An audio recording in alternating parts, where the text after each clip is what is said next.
Morning! Kakain muna ako abang nakasalang yung aking linalaban. Pero napaligo ko na si Lola, si Baby, ganun din.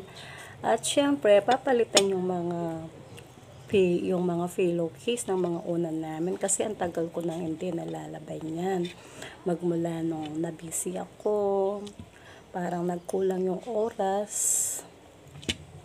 Ngayon, kain na po muna tayo bago natin umpisahan ang lahat ng ating ginagawa sa bahay.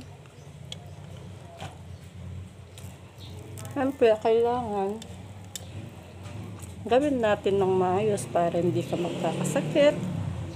Siyempre, unang-una, huwag mong pabayaan yung sarili mo habang ikaw ay nasa bahay at huwag kang masyadong mag-isip nang hindi ka ma-stress.